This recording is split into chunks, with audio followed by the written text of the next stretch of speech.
پاتے تھے، اور خود خوراک کی حالت ایسی تھی کہ میری چھاتیوں کے اندر بھی جناب ثانیہ کہتی تھی کہ دودھ پورا نہیں ہوتا تھا۔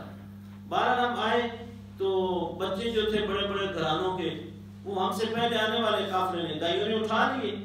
اس بچے کے پاس ہم آئے، ایک دفعہ پتہ چلا کہ والد نہیں ہے جی، تو ہم نے کہا کہ بھائی جب والد نہیں ہے تو ہمیں کیا خدمت ملے گی، ایک دفعہ ہم چھوڑ کے چلے گئے۔ جب ہمیں کوئی بچہ نہیں ملا تو ہم نے کہا کہ خالی گود تو جانا ویسے بھی اچھا نہیں ہے، جو قسمت میں ہوگا مل جائے گا جی۔ کہہ رہے ہم نے جا کے بسم اللہ پڑھی اور بچے کو اٹھا لیے، اور ہم اپنے ڈیرے پہ آئے، جیسے قافلے کہیں بیٹھ ٹھہرتے ہوں گے، ڈیرے پہ آئے، اور جو پہلے میرا بچہ تھا اس کی خوراک بھی پوری نہیں ہوتی تھی، اور جب میں نے آپ صلی اللہ علیہ وسلم کو اپنی گود میں لیا، اٹھایا اور چھاتیوں کے قریب لے گئی تو میرا دودھ جو ہے وہ اتر آیا، یہاں تک کہ آپ نے اپنے حصے کا پیا۔ آپ نے جو دوسرے رضائی بھائی تھے ان کا نام تھا مسروق، انہوں نے اپنے حصے کا، اللہ کے رسول اپنے حصے کا پی لیتے تھے اور دوسرے اس کے لیے چھوڑ دیتے تھے۔ یہ بھی آپ کو اللہ تعالیٰ نے القاء کیا ہوا تھا، ظاہر ہے آپ نے دنیا والوں کے لیے نمونہ بننا تھا، تو کسی کا حق تو نہیں کھا سکتے تھے نا جی۔ تو پھر دوسرا وہ کہتی ہیں کہ ہماری جو اونٹنی تھی اس سے ایک یعنی پاؤں کہہ لیں یا آدھا کلو اتنا دودھ آتا تھا، میرے جب شوہر برتن لے کے اس کے نیچے گئے تو اس کے تھنوں میں دودھ اترا ہوا تھا۔ پھر واپسی پہ ہم جب آ رہے تھے تو ہماری سواری کی رفتار تیز تھی، اور جب ہم قافلے کو کاٹ رہے تھے تو لوگ حیران ہو رہے تھے، ظاہر سوار بدلا ہوا ہے نا جی۔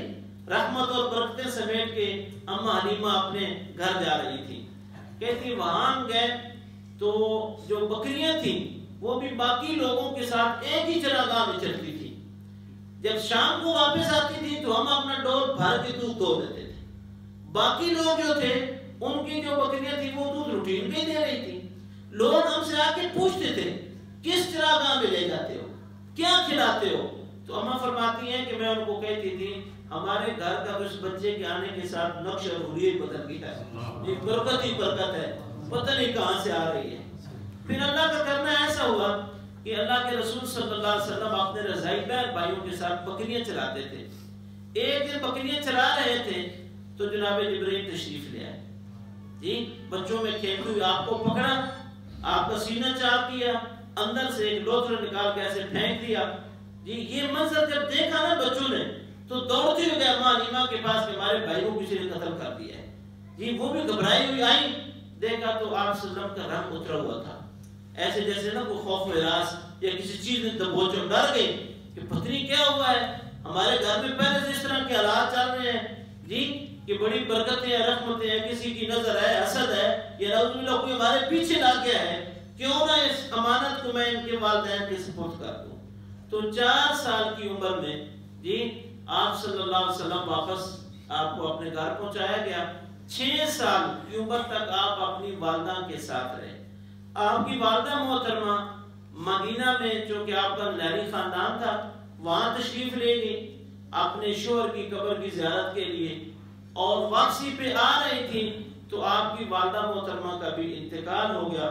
ام ایمن آپ صلی اللہ علیہ وسلم کے ساتھ تھی جی، وہ آپ کو لے کے مکہ میں تشریف لے آئی، اور پھر آپ کے چاچا آپ کے کفیل بنے۔ اس کے بعد جب آپ کے دادا کفیل بنے، دادا حضور بھی زیادہ عرصہ آپ کے ساتھ نہ رہے اور پھر جلد ہی اپنے پوتے کو الوداع کر کے چلے گئے۔ البتہ وہ وصیت کر گئے کہ میرے اس بیٹے کی کفالت جو ہے وہ ابو طالب کریں گے۔ جناب ابو طالب نے حق کر دی، ہر مشکل وقت میں آپ کے ساتھ رہے جی، ہر مشکل وقت میں آپ کا ساتھ دیا۔ آپ کے اوپر بڑے دباؤ آئے ان کا ساتھ چھوڑ دیں، سودے بازی کر لیں، لیکن آپ جو ہے اپنے سارے بیٹوں سے بڑھ کے آپ صلی اللہ علیہ وسلم کا خیال رکھتے تھے۔ پھر اس کے بعد آپ اپنے چچا کے ساتھ تجارتی قافلے میں ایک دفعہ شام گئے۔ یہ واقعہ سیرت کی کتابوں میں بھی پڑھتے ہیں، خطبات جمعہ میں بھی اس کا ذکر کیا ہے۔ آپ کے چاچا آپ کو نہیں لے جانا چاہتے تھے، سفر لمبا ہے، بچے ہیں، چھوٹے ہیں، گھبرا جائیں گے۔ وہاں گئے تو وہاں ایک وہ بسرا مقام آتا ہے، وہاں بحیر راہب ایک پادری کا گرجا تھا، وہاں لوگ آتے تھے، قدیم گرجا تھا، اور وہاں ٹھہرتے تھے، عبادت کرتے تھے، اور تجارتی قافلے بھی وہاں پڑاؤ ڈالتے تھے۔ جس سفر میں آپ صلی اللہ علیہ وسلم تھے جی اس سفر میں جب قافلے نے وہاں پڑاؤ ڈالا تو وہ پادری اندر سے باہر نکل آیا. اس نے کہا کہ قافلے والوں تمہاری دعوت ہے میرے پاس. مکہ والے حیران تھے، یار اس نے کبھی پانی تک نہیں پوچھا، ہائی دعوتیں کر رہے ہیں. انہوں نے ٹھیک ہے ہم تو کھائیں گے کھانا. بعد میں کھانا لا گیا، دسترخوان لا گیا جی، اور اس نے کہا باہر سے بلاؤ مکہ والوں کو. سارے لوگ اندر آئے تو ایک اونچی جگہ پہ کھڑا تھا، چبوترے پہ دیکھ رہا تھا جیسے کسی چیز کی تلاش میں ہو. جب اس نے دیکھا نا کہ سارے لوگ بیٹھ گئے ہیں، جو وہ جج کرنا چاہتا تھا وہ اس کو مطلوب وہاں نہیں ملا. تو اس نے کہا مکہ والوں تمہارے ساتھ کوئی ایسا بندہ بھی ہے جو مکہ سے تمہارے ساتھ آیا ہو لیکن اس دسترخوان پہ نہ ہو؟ انہوں نے کہا ایک بچہ ہے، اس کو ہم نے سامان کے پاس ٹھہرایا ہے.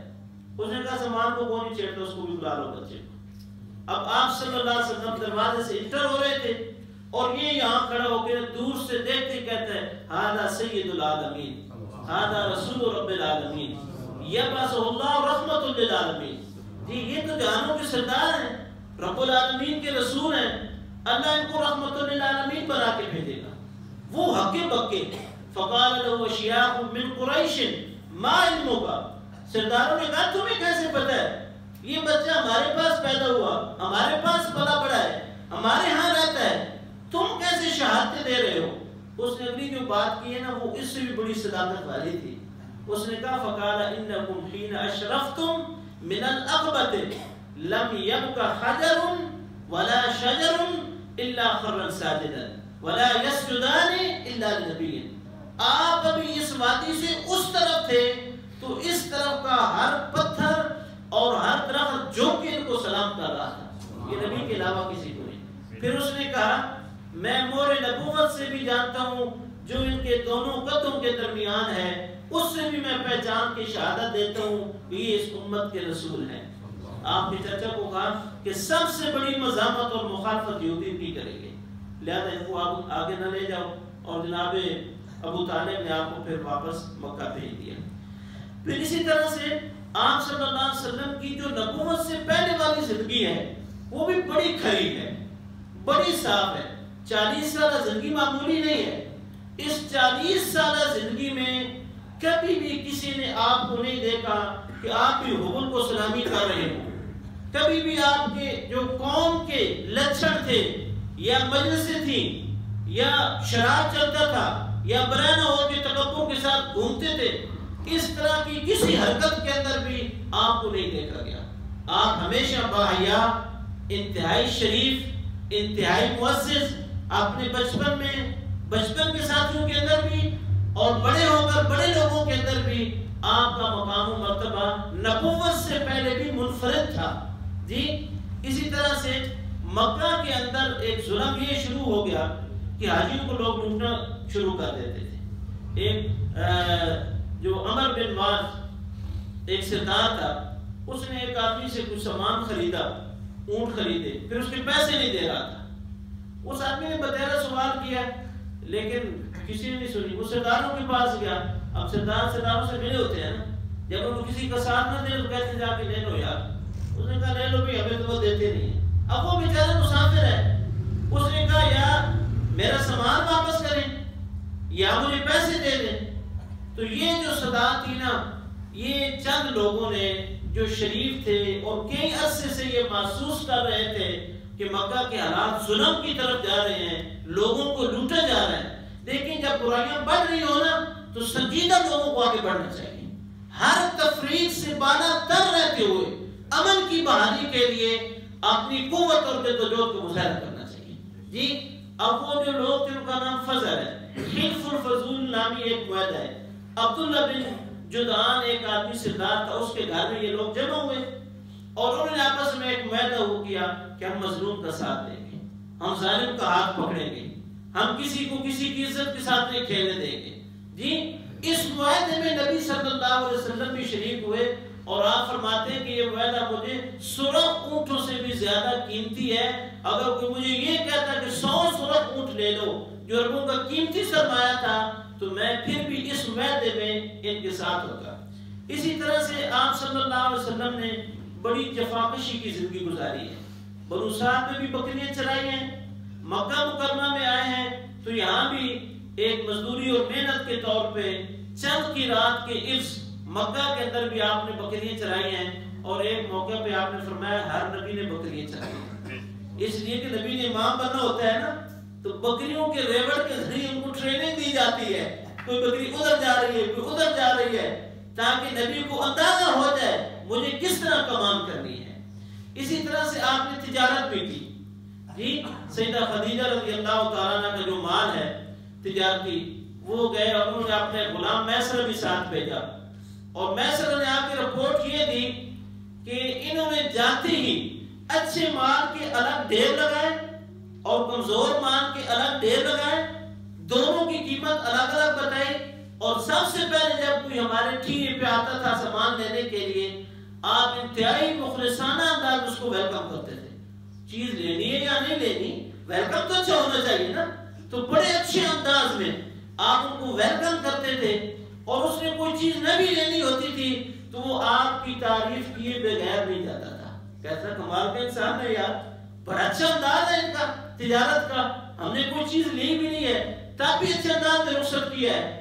تو آپ صلی اللہ علیہ وسلم نے جب اچھی ڈھیر کی الگ قیمت اور کمزور کی الگ لگائی، تو یہ بھی اس منڈی کے اندر پہلی دفعہ ایسا تھا، لوگوں کا رجحان ان کی طرف بڑھا، اور میسرہ نے آ کے رپورٹ دی، اور اما خدیجہ رضی اللہ تعالیٰ عنہ نے مال کی برکات اور منافع کو جب دیکھا تو میسرہ نے سوال کیا کتنا منافع پہلے کبھی نہیں ملا، تو انہوں نے سارے منافع کی وجہ محمد صلی اللہ علیہ وسلم نے امانت سے کام کیا ہے، دیانت سے کام کیا ہے، پوری ذمہ داری کے ساتھ کام کیا ہے، شام ہونے لگتی تھی مال ڈھانپ دیتے تھے تاکہ شام کے اندھیرے میں کسی کے پاس کوئی غلط چیز نہ چلی جائے۔ دیکھو جی مسلمان تاجر، یہ جو ہماری پوری مشرق کی بیلٹ ہے، انڈونیشیا ہے، ملیشیا ہے، یہاں کوئی لشکر نہیں گیا ان کو فتح کرنے کے لیے، یہاں کون گئے ہیں؟ مسلمان تاجر گئے ہیں۔ ان تاجروں نے وہاں جا کے اسی اصول کو اپنایا ہے جو نبی محترم صلی اللہ علیہ وسلم نے شام کی منڈی میں اما خدیجہ کے مال کو بیچتے ہوئے اپنایا تھا جی۔ شام ہوتی تھی تو یہ اپنے ٹھیے بند کر دیتے تھے، ملیشیا کے لوگ کہتے تھے بھئی ہمیں کوئی چیز لینی ہے، وہ کہتے تھے نہیں ہم رات کے اندھیرے میں سامان نہیں بیچ سکتے، ہم دن کی روشنی میں بیچیں گے تاکہ کوئی غلط چیز کسی کے ہاتھ نہ چل جائے جی۔ ان کے اس رویے نے ملیشیا اور انڈونیشیا کے لوگوں کو اسلام قبول کرنے پہ مجبور کیا ہے، اور سارے لوگ اسلام کی آغوش میں آ گئے ہیں۔ تو اللہ کے رسول صلی اللہ علیہ وسلم نے وہاں جب پوری ذمہ داری کے ساتھ مال بیچا اور اچھا منافع لے کے آئے، تو کچھ عرصے بعد اما خدیجہ رضی اللہ تعالیٰ عنہ نے اپنی ایک سہیلی نفیسہ کے ذریعے، سیدہ نفیسہ کے ذریعے نبی مہربان صلی اللہ علیہ وسلم کے ساتھ نکاح کا پیغام بھیج دیا۔ آپ بیوہ تھی، اس سے پہلے بھی کئی رشتے مکہ کے سرداروں کی طرف سے آپ کے پاس آئے تھے، لیکن آپ لوگوں کے اخلاق کے اوپر مطمئن نہیں تھی، لوگوں کی امانت کے اوپر نہیں مطمئن تھی۔ اخلاق امانت رسول اللہ صلی اللہ علیہ وسلم کے اندر انہوں نے دیکھی، خود اپنے آپ کو نکاح کے لیے پیش کر دیا جی۔ جناب عبد المطلب اپنا ابو طالب نے نکاح پڑھایا، 20 اونٹ مہر دیا گیا، اور آپ صلی اللہ علیہ وسلم اما خدیجہ کے ساتھ اپنے گھر میں آئے۔ اما خدیجہ کی عمر تھی 40 سال اور نبی محترم صلی اللہ علیہ وسلم کی عمر تھی 25 سال جی۔ آپ صلی اللہ علیہ وسلم کی ساری اولاد سوائے سیدنا ابراہیم کے سیدہ خدیجہ کے بطن سے ہی ہوئی ہے، اور آپ کی سیدہ فاطمہ کے علاوہ آپ صلی اللہ علیہ وسلم کی باقی اولاد جو تھی وہ رسول صلی اللہ علیہ وسلم کی زندگی میں ہی فوت ہو گئی۔ سیدہ فاطمہ جو ہیں وہ رسول اللہ صلی اللہ علیہ وسلم کی وفات کے 6 ماہ بعد اپنے رب کے حضور پہنچی ہیں۔ اسی طرح سے آپ کی شادی ہوگی، پھر آپ نے ان کے ساتھ ایک میاں بیوی والی زندگی جو ہے وہ گزارنا شروع کی، تو انہوں نے بھی اللہ کے رسول کی ایک ایک بات کو نہ جج کیا، جانچا۔ انشاءاللہ کل کے درس میں ہم پڑھیں گے کہ جب رسول اللہ صلی اللہ علیہ وسلم نے نبوت کا اعلان کیا تو کن الفاظ کے ساتھ اما خدیجہ نے آپ کی نبوت کی تصدیق کی جی۔ حالانکہ آپ کو نفل پڑھتے تو نہیں دیکھ رہی تھی، کعبے کے سامنے تو آپ کو جھکتے ہوئے نہیں دیکھا جا رہا تھا، یعنی عبادت کے لیے بھی ایک لفظ تخنث کا استعمال ہوئے۔ عبادت کی نوعیت نبوت سے پہلے کس طرح کی تھی کسی محدث نے نہیں لکھی جی۔ بس یہ تھا کہ اللہ کے رسول اپنے رب سے جو ہے رب کو پکارتے تھے، مناجات کرتے تھے، غار حرا میں چلے جاتے ہیں، وہ کل واقعات پڑھیں گے۔ اسی طرح آپ صلی اللہ علیہ وسلم کی اس زندگی میں، نبوت سے پہلے والی زندگی میں 35 سال آپ کی عمر تھی۔ بیت اللہ کی تعمیر شروع ہوئی۔ قریش مکہ نے یہ فیصلہ کیا کہ ہم نے پاک مال لگانا ہے، سودی رقم نہیں لگانی، رڑیوں کا مال نہیں لگانا، شراب والا مال نہیں لگانا، یا اور جو ان کے ہاں ایسے ایسے طریقے تھے غیر شرعی کہہ رہے ہیں حرام کے طریقے پیسے کمانے کے، ان کا اس کا 1 روپے بھی نہیں لگانا، صاف کمائی سے بیت اللہ کی تعمیر کرنی ہے جی۔ 9 ہاتھ بلندی تھی، تعمیرات شروع ہو گئی۔ جو بیت اللہ کی عمارت ہے نا سیدنا ابراہیم علیہ السلام کے زمانے سے جو حتیم کا حصہ ہے نا وہ بھی چھٹا ہوا ہوتا تھا، لیکن اس موقع پہ قریش کے پاس اتنا سامان نہیں تھا تو انہوں نے ایک حصہ حتیم والا چھوڑ دیا اور چکور عمارت کھڑی کر کے اس کے اوپر چھت ڈال دیا جی۔ اب حجر اسود جو پتھر ہے جنت کا پتھر ہے، نبی صلی اللہ علیہ وسلم نے فرمایا ان الحجر والمقام یاقوتتان من یاقوت الجنہ، مقام ابراہیم والا پتھر اور حجر اسود والا پتھر، حضور نے فرمایا یہ دونوں پتھر جنت کے پتھر ہیں۔ یہ جب دنیا میں آئے تھے تو روشن تھے، طمس اللہ نورہما، اللہ نے ان کے نور کو سلب کر لیا۔ حضور نے فرمایا اگر اللہ ان کے نور کو سلب نہ کرتے نا تو ان کی روشنی مشرق و مغرب تک دکھائی دیتی۔ بہرحال حجر اسود کو اسی کونے میں جہاں لگا ہوا لگانا تھا تو قریش ہر فرد کہتا ہے سردار کہ یہ اثار میرے ہاتھوں، یہ جو ہے نا تختی میں نصب کروں، ہم بھی بڑوں سے تختی رکھواتے ہیں نا، تو ہر آدمی آگے بڑھ کے کوشش کر رہا تھا جی، یہاں تک کہ نوبت لڑائی جھگڑے تک پہنچ گئی۔ ایک پتھر ہے، ہر آدمی کہہ رہا ہے کہ میں رکھوں میں رکھوں، سب نے فیصلہ کیا کہ ہم کسی کو منصف مان لیتے ہیں، اور طے ہو گیا کل صبح جو حرم میں سب سے پہلے آئے گا اس کو ہم اپنا منصف مانیں گے۔ خود ہی اوپر دارالندوہ میں بیٹھ کے دیکھ رہے تھے کون داخل ہوتا ہے کون اتنے میں محمد صلی اللہ علیہ وسلم داخل ہوئے۔ ابھی آپ نبی نہیں بنے جی، لیکن آپ صلی اللہ علیہ وسلم کو نے اپنا منصف مان لیا اور کہا ہم ان کے فیصلے کے اوپر راضی ہیں، یہ صادق ہیں، یہ امین ہیں، یہ صفات وہ بیان کر رہے ہیں۔ اللہ کے رسول صلی اللہ علیہ وسلم کو اپنا سارا معاملہ بتایا۔ حضور انسانیت کو اکٹھا کرتے تھے۔ آج آپ کی امت منتشر ہے نا، بڑا افسوس ہوتا ہے۔ آپ نے فرمایا ایک چادر لاؤ اور یہ پتھر اس کے اندر رکھ دو۔ یہ جو سارے قبیلے کہہ رہے تھے نا ہم نے رکھنا ہے، سارے اس چادر کو کونوں سے پکڑ لیں، سارے اس اعزاز کے اندر شامل ہوتے ہیں جی، اکٹھا لے کے چلیں ہم امت کو، غیر مسلم کو بھی جی اس کو اہمیت دیں، بحیثیت انسان اس کی قدر کریں، وہ کسی دوسرے مذہب پہ بے شک ہو، ہمارے اخلاق اور دین کے رویے سے بدل کے وہ ہم جیسے مسلمان بن جائیں، مسلمانوں کے ساتھ کے اندر شامل ہو جائیں۔ تو اللہ کے رسول صلی اللہ علیہ وسلم نے پتھر رکھا اور سامنے پکڑا، جب قریب لگانا تھا تو حضور نے اپنے دست مبارک سے اٹھا کے جہاں لگانا تھا نصب کر دیا۔ سب سے بڑا اعزاز بھی خود لے لیا، حکمت، فراست، اور ایک بڑی جنگ جی، ایک بڑی لڑائی جو جنگ کی شکل اختیار کر رہی تھی اس کو حکمت کے ساتھ روک دیا اور نفرت محبتوں کے اندر تبدیل ہو گئی۔ تو اللہ کے رسول صلی اللہ علیہ وسلم نے اپنی قوم کو حکمت کے ساتھ آگے بڑھایا ہے۔